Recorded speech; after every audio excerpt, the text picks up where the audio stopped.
오늘 우리에게 주시는 하나님 말씀 예레미야서 7장 22절에서 28절 말씀입니다.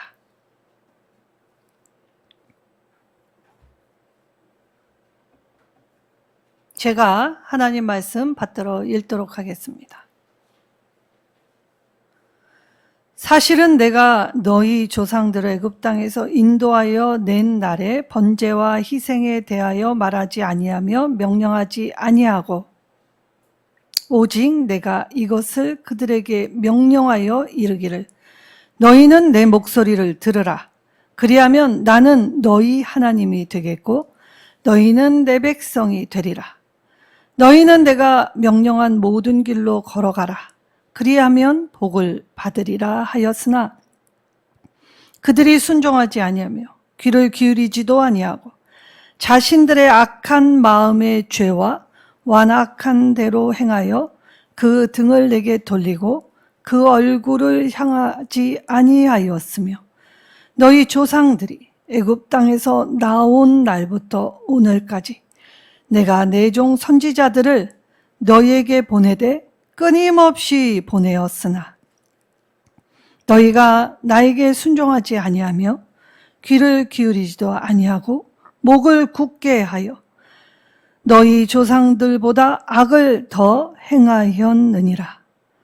내가 그들에게 이 모든 말을 할지라도 그들이 너에게 순종하지 아니할 것이요 내가 그들이 불러도 그들이 내게 대답하지 아니하리니 너는 그들에게 말하기를 너는 너희 하나님 여호와의 목소리를 순종하지 아니하며 교훈을 받지 아니하는 민족이라. 진실이 없어져 너희 입에서 끊어졌다 할지니라. 아멘. 자, 예레미야의 마지막 호소. 예레미야는 유다가 멸망했을 때에 활동했던 선지자입니다. 여호와께서 높이신다 라는 뜻을 가지고 있지요. 자, 예레미야 젊어서 선지자로 부름받았고 그리고 임박한 심판에 대해서 알렸던 선지자. 그러나 멸운이 두리운 나라에서 예레미야의 말을 듣는 사람은 극히 미비하였습니다. 미비하였지만 전혀 없었다라는 말과 동일할 수는 없지요. 아무리 악하고 또 살기 힘든 세상일지라도 이 어두움에 대조된 빛난 존재들은 있기 마련이지요. 어두움이 깊을수록 이 빛남은 하나님 가슴에 더욱 새겨졌을 것입니다.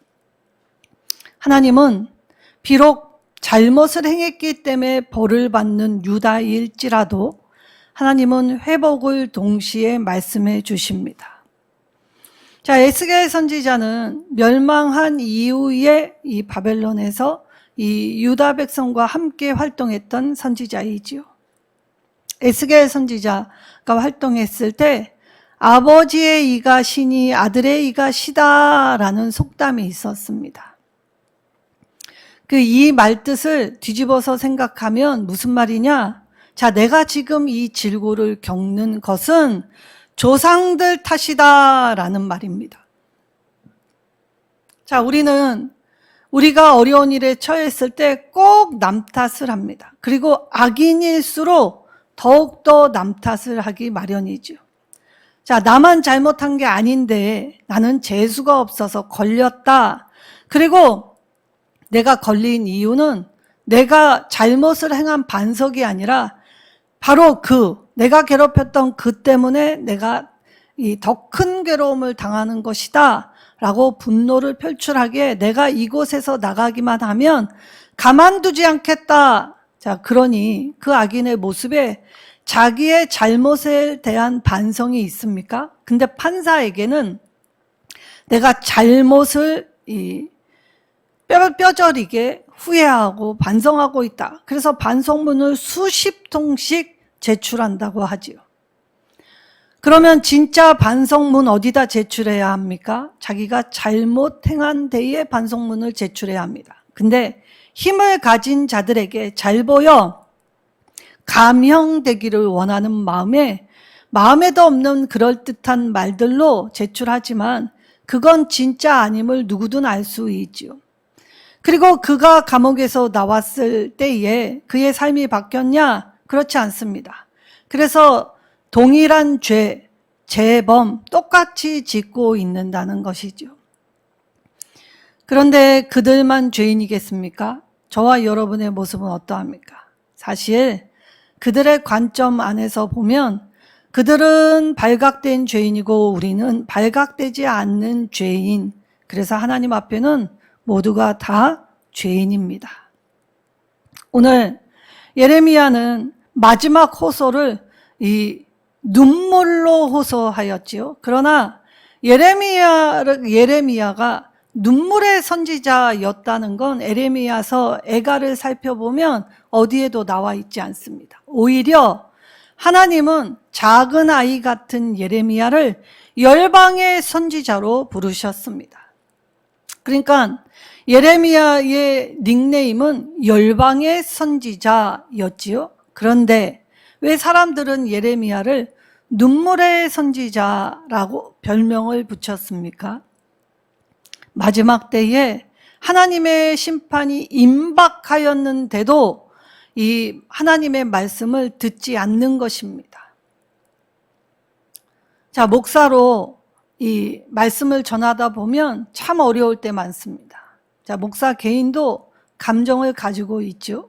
그래서 가정에서 불협화음이 날 때 설교를 하면 참 어렵습니다.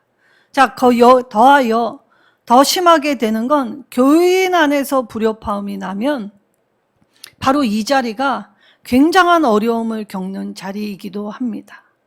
자, 그리고 교인의 태도에 온갖 불만을 표출하고 온전한 눈으로 쳐다보지 않을 때 목사 참 어렵습니다.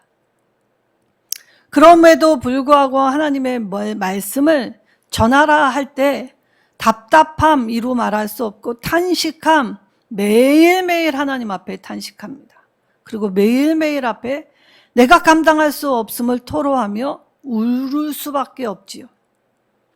예레미야 또한 똑같았다는 것입니다. 자, 백성에게 가서 전해 주어도 백성은 여전히 듣지 않고 오히려 미친 선지자라 손가락질을 합니다. 자, 여기에 같은 편. 자, 오늘날 우리 대한민국 역사에 목사가 구속되는 사건이 있었습니다.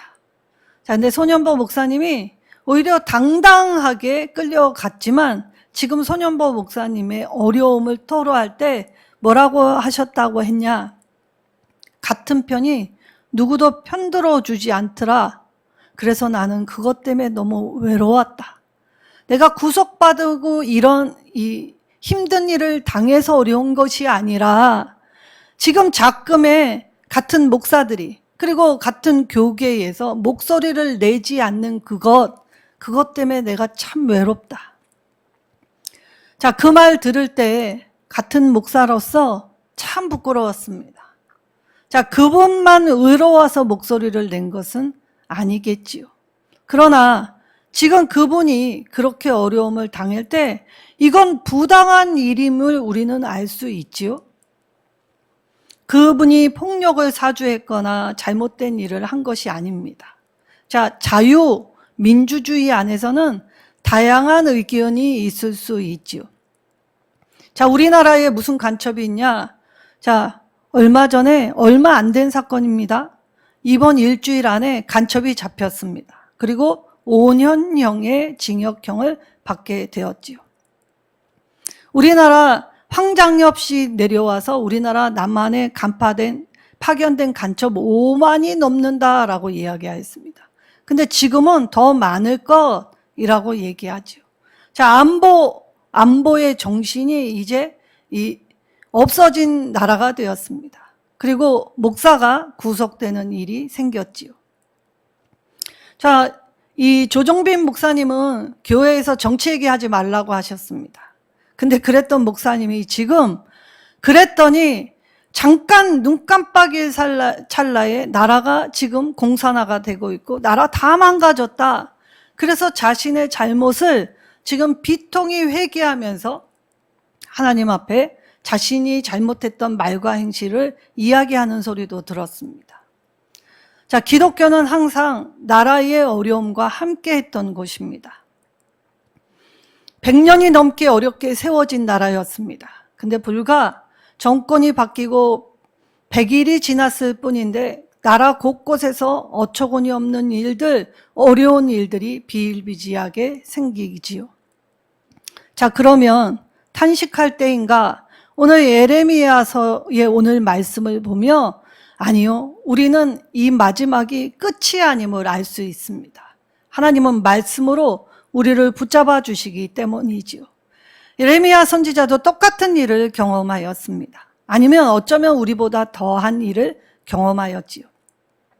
자, 왕, 제사장, 같은 편인 제사장, 그리고 왕공 선지자들은 예레미야를 괴롭히기 시작했고 괴롭혔을 뿐만이 아니라 옥에 가두기까지 하였습니다. 그리고 예레미야에게 고난의 떡과 물, 아직은 죽이지 말라라고 하였을 정도로 핍박 엄청나게 당했던 선지자가 예레미야였지요. 자, 예레미야서의 핵심 메시지가 무엇이었냐? 자, 언약 백성으로서 멸망을 당한 후에도 하나님 말씀대로 살 것을 당부하였습니다. 눈물로 호소하였지요. 아직 멸망당하기 직전이었으나 멸망을 당하기 직전이나 멸망을 당한 후에도 우리는 끝이라 생각하지만 그것은 결코 끝이 아님을 우리가 스스로 돌이키지 못했기 때문에 하나님이 다시 다 더러운 것들을 제거하고 난 후에 하나님의 말씀으로 세우실 것을 이 예레미야가 강조하였기 때문에 어쩌면 예레미야의 이 말씀은 물론 애가 슬픈 노래였지만 다시 회복해 하시는 하나님의 회복의 노래이기도 했다는 것이죠. 자, 애가 애통함과 비통함을 간절함으로 담아 놓은 것이 바로 애가입니다. 성경에선 두 가지의 노래가 있습니다. 아가, 사랑의 노래, 찬란한 노래, 기쁨의 노래, 아름다운 노래가 있죠. 그런데 오늘 애가 삶의 비통함과 처절함을 갖고 부르는 노래, 예레미야는 이 간절함과 비통함을 가지고 하나님 앞에 노래하고 있습니다. 자, 그렇다면 이 구슬피 우는 노래, 하나님이 이 노래 안에 백성의 질고와 어려움을 외면하시지 않았죠. 그래서 하나님은 반드시 바벨론으로 가서 70년 후에 살다가 오면 회복시켜 주실 거이라고 말씀하셨습니다. 자, 근데 그거 아십니까? 예레미야 선지자의 이 멸망은 사실 이 북이스라엘이 아수르에 의해 잔혹하게 짓밟힌 것처럼 이 멸망당하지 않았습니다. 오히려 바벨론에 의해 평화적으로 이 수순을 밟게 되었다는 사실이지요. 자, 그렇다면 하나님 심판 이야기하면 다 두려워 벌벌 떨지 않습니까? 그렇다면 하나님의 심판, 죄에 대한 벌 반드시 받게 될 거이라고 말씀하셨는데 왜? 이 예레미야의 예언대로 51장 48절에 완전히 파괴된 것이 아니라 평화적으로 정복된 것이라는 이 표현을 하셨나? 그러면 당황스럽지요. 자, 그럼 예언의 불일치인가? 아니면 예언이 과장된 것인가? 우리는 그렇게 받아들입니다. 그런데 오늘 예언의 성격을 똑바로 이해하지 못할 때 이단들의 이 감언이설에 속지요. 그렇게 될 때 계시록이나 이 묵시문학은 무시무시한 하나님의 심판, 하나님은 정말 감당할 수 없는 무서운 분으로만 받아들이게 됩니다. 그런데 오늘 이 예언의 성격이 무엇이냐? 당장 일어날 일은 앞으로 일어날 좋은 일과 이 연계되어 있다는 것입니다. 그래서 오늘 이 앞으로 일어날 종말에 대한 일과 연계되어 있기 때문에 오늘 유다가 바벨론에 의해서 평화적으로 정복된 것은 바벨론에 대한 심판, 바벨론을 통한 하나님의 심판, 앞으로 우리에게 일어날 종말 사건과 연계시켜서 암시해 주시는 것입니다. 그러니까 하나님 심판이 그렇게 무시무시한 것이 아니라는 걸 깨달아야 합니다. 계시록도 무시무시한 심판 나와 있지만 거기에 담겨 있는 건 무엇입니까? 하나님을 향한 믿음을 가지고 살아가면 그 하나님을 향한 소망이 우리의 삶을 붙들어 넉넉히 이기게 하신다라는 뜻이었습니다. 자, 그래서 예레미야는 오늘 멸망당하냐 멸망당하지 않느냐 그 결과에 주목할 게 아니라 어떠하든지 내가 하나님과의 올바른 관계 맺음, 인격적인 관계 맺음, 그것을 행하라 라고 하였지요. 자, 이스라엘이 시내산에서 모세를 통해 받은 언약은 돌에 새겨주신 언약입니다. 근데 이 돌에 새겨주신 것, 그래서 이스라엘은 항상 외형적, 형식적인 일에 치중합니다. 사실 외형과 형식도 중요합니다. 우리의 태도에서 우리의 습관이나 이런 것들이 길러질 수 있기 때문이지요.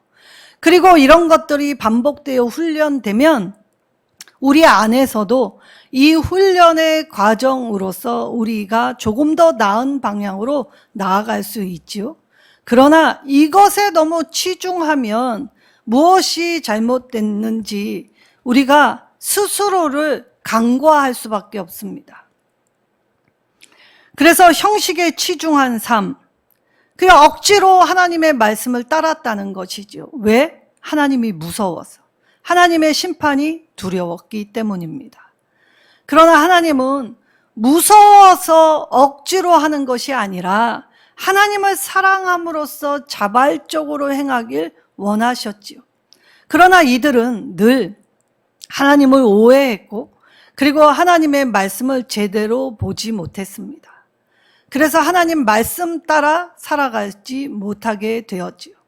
그래서 이 돌에 새긴 언약으로는 도저히 안 되겠구나 하신 하나님께서는 이제 예레미야의 이 마지막 호소 안에서 새 언약, 우리의 마음 안에 이 언약을 새겨주시겠다 약속해 주셨던 것이지요. 예레미야서 31장 31절에서 34절, 하나님은 우리 마음이 변화할 수 있도록 이제 그래서 예수님께서 내가 이제 아버지 곁으로 가면 보혜사 성령을 보내시면 너희를 돕고 위로하고 변호하고 너희와 함께하는 그 영의 능력으로 이제 마음의 변화를 받아 새롭게 된, 그래서 하나님이 열어주신 이 세기를 기쁜 마음으로 찬송하며 아가의 노래를 부르며 걸어갈 수 있게 하신다라고 하셨던 것입니다. 그래서 예레미야서 전반은 우리의 마음의 변화를 중점을 두고 이것을 강조하기 시작했지요. 자, 이때 예레미야는 이 이스라엘이 하나님을 온전히 따르지 않는 걸 영적 간음의 현장, 너희의 삶은 지금 영적 간음의 현장이다라고 이 경고를 하였습니다. 호세아 선지자도 마찬가지였지요. 자, 유다의 안에는 모든 사람들이 다 범죄를 하고 있었다는 것입니다. 자, 우리는 사도신경으로 빌라도의 죄를 고발하고 있지요. 자, 2000년이 넘는 역사 안에서 성도들이 사도들의 신경을 나의 신앙으로 고백할 때 믿는 자들이 빌라도의 죄를 고발하고 있습니다. 자, 빌라도가 예수님을 십자가에 못 박으라 라고 내어준 그 죄 때문에 이렇게 가혹한 형벌을 받았을까요? 베드로도 예수님을 모른다 외면했고 3번이나 저주하여 맹세하기까지 예수님을 모른다 했는데 베드로는 용서받고 빌라도는 용서받지 못한 삶을 살았을까요? 우리는 늘 이런 협소한 시각으로 성경 말씀을 대면하고 바라보기 때문에 우리가 바뀌지 않는 것입니다. 자, 누가복음에는 갈릴리에서 온 시골 촌동네에서 온 사람들이 여호와의 성전에서 제사를 드리게 될 때 빌라도가 이 화가 난 상태에서 자기의 화를 주체하지 못하게 될 때 그 갈릴리 사람 몇 사람을 죽여서 그 피를 그가 드리는 제물에 섞어서 유린한 일이 있었다고 합니다. 그리고 예루살렘 성전 안에 황제의 이 문양을 의미하는 이 깃발, 독수리 문양의 깃발을 이 성전 창문 곳곳에다가 걸도록 하게 했다는 것입니다. 그러니까 무슨 말이냐? 예수님을 십자가에 못 박으라고 내어줘서 빌라도의 죄를 고발한 것이 아니라 그의 평소의 품행, 습관, 언행, 심사, 그 행한 모든 것이 악에 치달았기 때문에 더하여 총독이라는 강력한 힘을 가지고 이 악한 일을 멈추지 않았기 때문에 오늘날 많은 성도들의 입술을 통하여 빌라도의 죄를 고발하게 하셨던 것입니다. 그렇다면 오늘 유다의 상황, 예레미야가 마지막이라고 호소하는 유다의 상황은 어떠하였냐라고 살펴보면 사회에 정의는 없었습니다. 정의의 파수꾼으로 세워진 왕은 정의의 회방꾼이 되었습니다. 자, 여호야김 왕은 자신의 왕궁을 짓는데 노역자를 자기 백성을 삼아서 이 노역의 품삯을 주지 않았다. 예레미야서 22장 13절에서 14절 품삯을 주지 않는 자는 화 있을진저 자기를 위하여 백향목으로 큰 집과 넓은 다락을 지었다라고 말씀하셨습니다. 자, 이때 여호야김 왕이 자기 왕궁을 지을 때입니까? 지금 세계 열방은 이 자신의 나라를 위해 위협을 가하고 있는 때입니다. 그런데 이 왕이 왜 자신의 왕궁을 이처럼 넓고 크게, 그러니까 허세이지요. 자신의 외적인 걸 치장하느라 이 백성들의 삶을 돌보지 않았다는 것입니다. 정의와 공의를 행할 왕이 지금 불의를, 악법을 스스로 자행하고 있는 것, 하나님이 간과하시지 않는 건 당연한 거 아닙니까? 자, 여호야김 왕을 이어 마지막 왕이었던 시드기야는 어떠했냐? 자, 바벨론이 공격해 오자 이 공격에 이 하나님의 도우심을 바랄 때 하나님 바벨론으로부터 우리를 건져 구원해 주시면 내가 이스라엘 안에 있는 노예들을 다 해방시켜 주겠습니다. 라는 공약을 펼쳤습니다. 예레미야 34장 8절에서 20절 말씀이에요.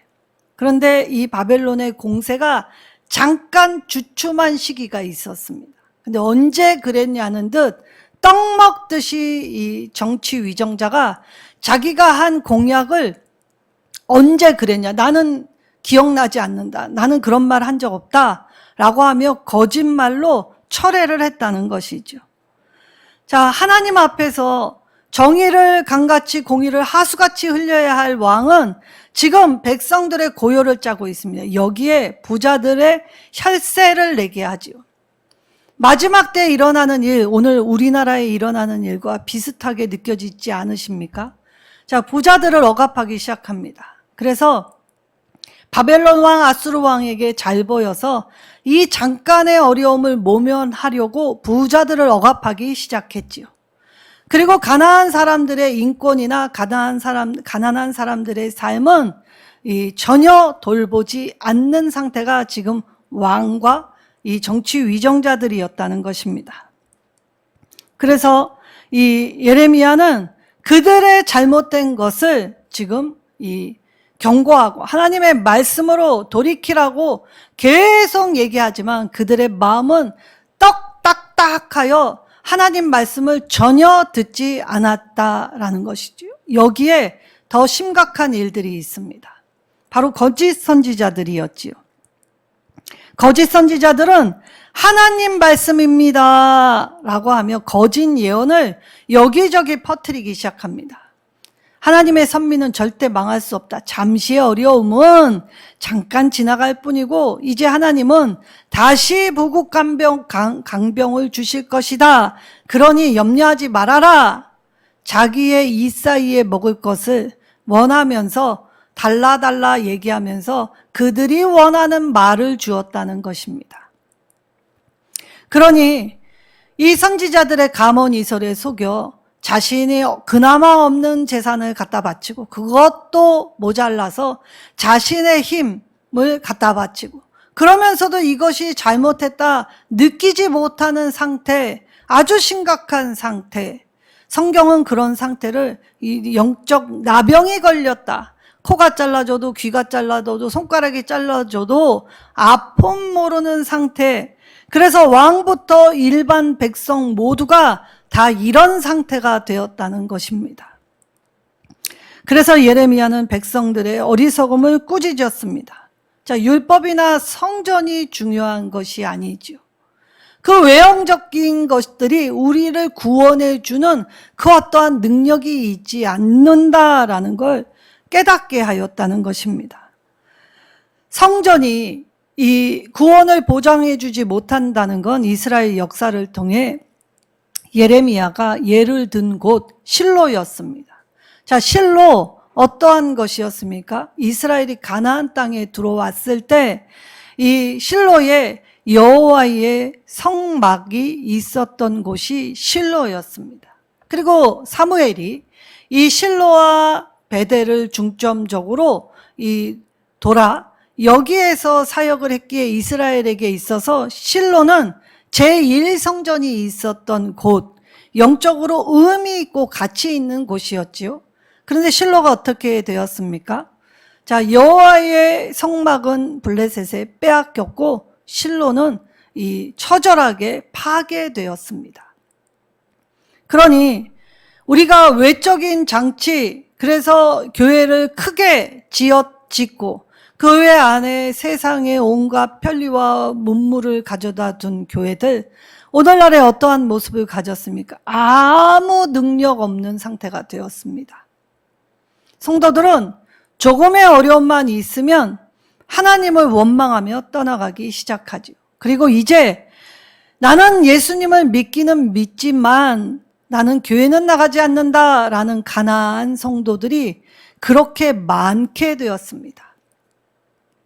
그런데도 왜 교회가 중요한지 여전히 알지 못하죠. 교회는 자기에게 상처만 주었고 목사는 똑바로 하나님 말씀을 전하지 못했다. 어쩌면 맞는 말일 수 있습니다. 그러나 교회는 하나님께 영광을 교회를 통해서 하나님의 영광을 드러내고 그리고 이 자신이 하나님을 온전히 섬김으로써 그래서 세워진 집이 교회입니다. 하나님은 저와 여러분들을 모두 교회로 부르셨습니다. 외적인 가시적 교회, 우리가 모이는 이 건물이 교회가 아니라 진정 중요한 교회는 우리 한 사람 한 사람이 주님의 교회가 되어야 한다는 것이죠. 주님의 몸된 교회가 되면 어떠하게 됩니까? 주님의 몸된 교회가 되면 내 겉모습으로만 치장하지 않습니다. 명품을 머리부터 발끝까지 휘감지 않습니다. 정말 자존감 높고 하나님의 영광에 가득한 사람은 세상이 주는 것에 가치 두지 않습니다. 그래서 내 것을 나눌 때 오는 희열, 그리고 내가 누군가를 섬길 때 오는 희열.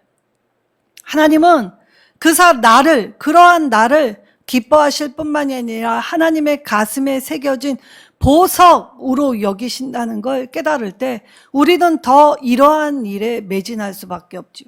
근데 내가 하나 더 갖겠다고 쥔 손을 펴지 않는 것, 하나님은 그를 통해 아무것도 역사하시지 않습니다.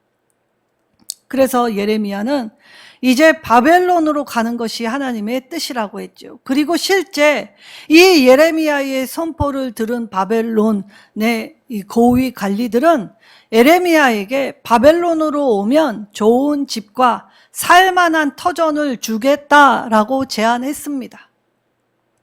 오히려 예레미야를 핍박했던 건 이방 바벨론이 아니라 동족인 유다였지요.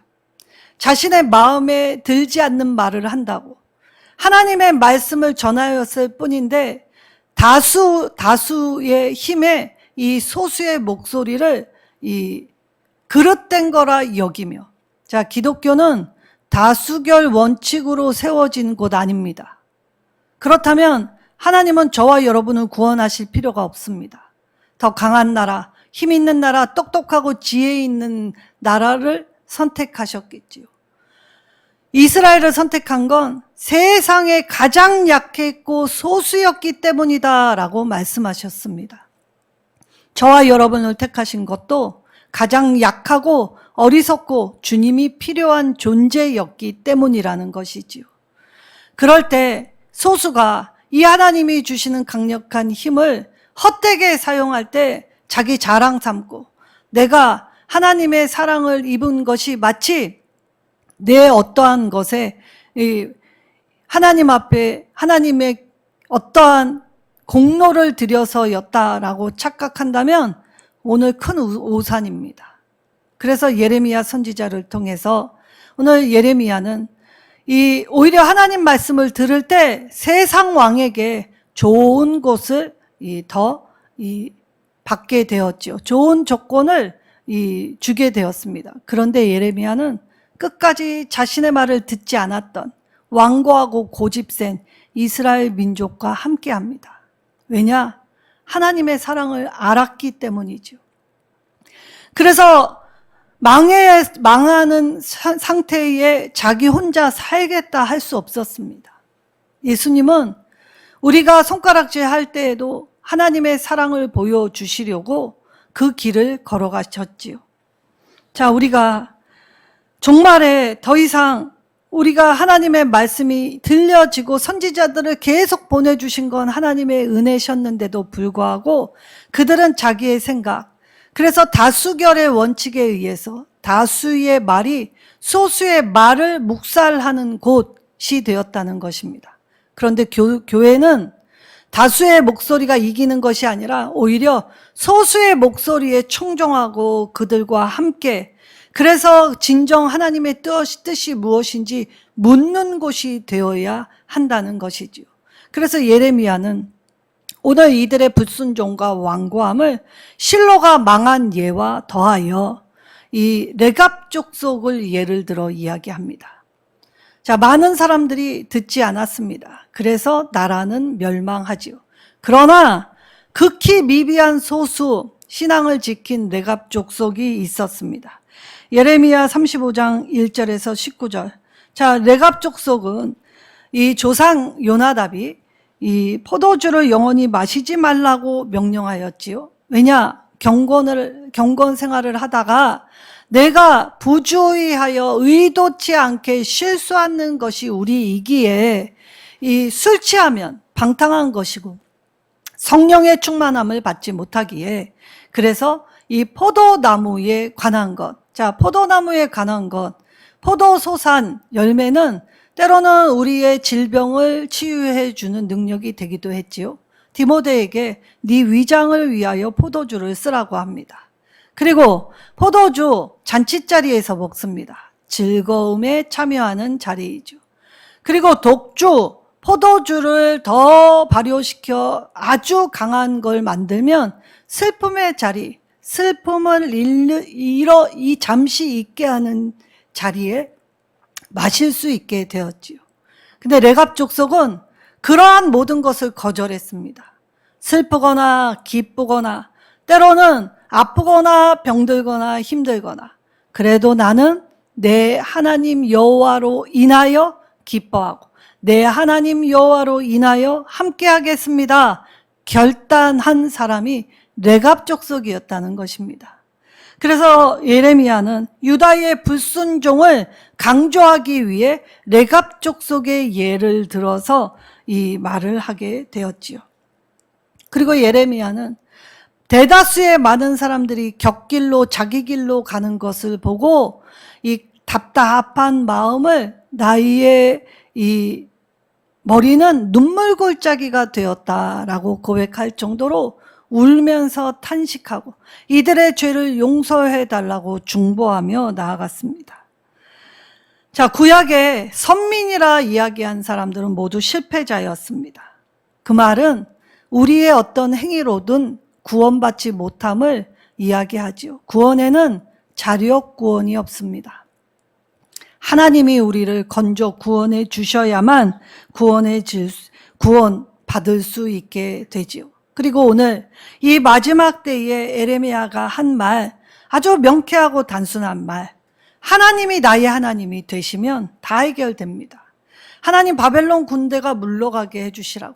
이 땅에 이런저런 문제 있다고, 우리 가정에 이런저런 문제가 있다고, 이 아뢰기 이전에 우리가 먼저 행해야 할 일은 하나님과 나의 바른 관계를 먼저 세우라고 얘기합니다. 왜냐? 그것이 해결 방법이기 때문이죠.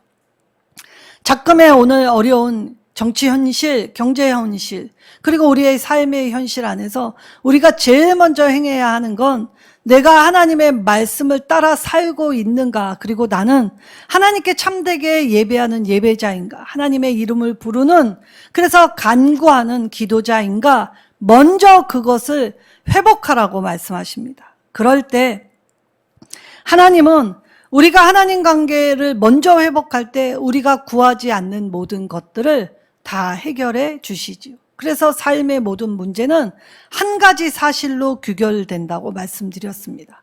바로 영적 문제이다.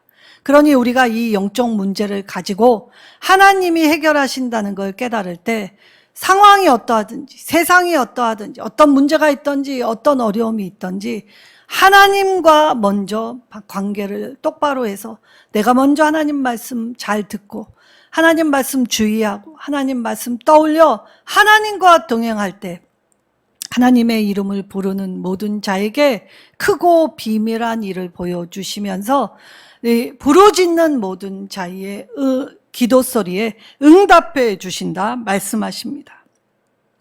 이 에레미야서에 이 경고와 동시에 주시는 회복의 말씀을 붙잡고 또 한 주간 살아가시는 저와 여러분, 오늘 하나님 말씀 잘 듣는 것이 우리가 회복할 수 있는 답이고 지름길입니다. 정의의 파수꾼이 되시길 원합니다. 정의의 회방꾼이 되면 하나님의 진노를 피할 수 없습니다. 그러나 내가 가진 미비하고 미약한 힘이라 할지라도 내가 하나님의 말씀에 깨어 정의의 파수꾼이 되면 하나님의 이 의가 우리의 삶에 강같이 하수같이 터쳐, 그래서 시원케 되는 은혜가 더하여 넘치게 될 것입니다. 이 은혜로 사시는 저와 여러분 되시기를 예수님의 이름으로 축원합니다.